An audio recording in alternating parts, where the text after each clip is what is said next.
إذا الشمس كورت وإذا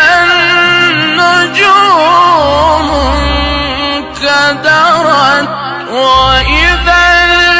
الجبال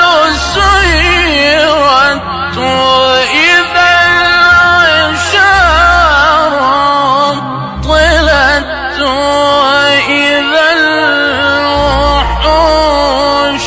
حشرت وإذا البحار سجرت وإذا النفوس زوجت